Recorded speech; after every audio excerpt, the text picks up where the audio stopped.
I heard groans in the room at that point. Then, a few drops of blood fell directly on me from above, and when I looked up, I realized I had made a huge mistake working in a morgue. I should have stayed in jail. I was frozen in fear at the sight of whatever I was looking at. The demon, it was gone. There was nothing there but a shaft from where blood dripped. I'd imagined her. It wasn't new to me. When I was in jail, I could feel myself imagining things and situations, hallucinating. But if the demon wasn't here, surely the doctor wasn't dead too. I hadn't imagined this. The doctor had been murdered. In the shock of these finds, I had one big question. Why? Why was the doctor killed? What killed him? I knew I was the only one in the hospital at this point, and whoever had killed the doctor was in here with me. I couldn't escape. My parole officer had denied me the use of a vehicle, and the hospital was in a shady location. I knew the answer, for whatever killed him was in this room with me. When I opened the rest of the compartments, I made a horrifying discovery. The doctors at the hospital were harvesting the organs of the dead. Logically, this meant that the doctor earlier had harvested all these organs, but where was the woman he spoke about? Blood dripping from the shaft could mean only one thing: another body. There was one compartment that hadn't been opened though. It was jammed shut pretty good, but I got it open eventually. Something grabbed me.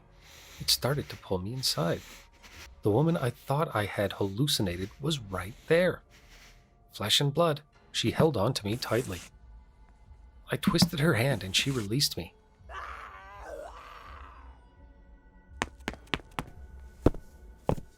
911, what's your emergency? I need immediate assistance at Cedarbrook Hospital on Clover Lane. Are you lost in there? No, I work here. Sir, are you all right? That hospital has been closed for 3 years now. Trust me, I'm in danger.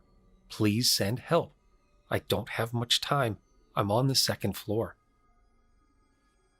The wait for the cops to come was terrifying, but in the meantime, I looked at the room. As my eyes adjusted to the darkness, I saw signs of struggle everywhere. Blood, locks of hair, and scratches.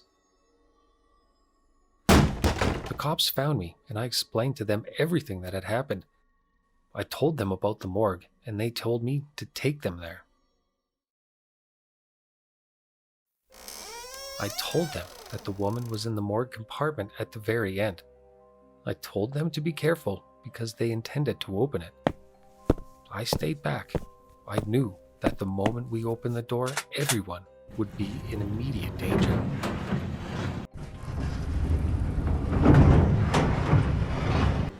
The woman in there jumped out at him, and thank God for the gun. It knocked her out cold. Then, the cops said something strange.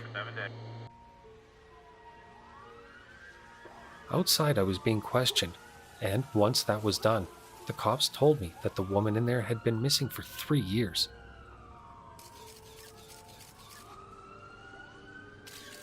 When the hospital shut down, everyone moved out, but some people who required intensive care had gone missing. She was one of them. Negative K, nothing further, just see the cabbie in the corner. She had found a way to survive in there, feeding off only dead animals. She had found an escape the day I had joined the job, and had encountered the doctor who hired me and killed him out of sheer anger. Before I left, the cops stopped me and showed me a picture of the doctor who hired me. They asked if it was him. I said yes. A few days later, they identified him as a nurse who had worked in that hospital before it was shut down.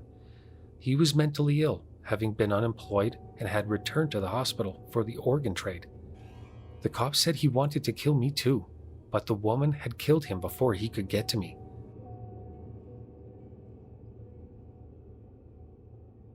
The cop also told me to stay away from my parole officer because he was part of the racket too. Come to think of it, he got me that job.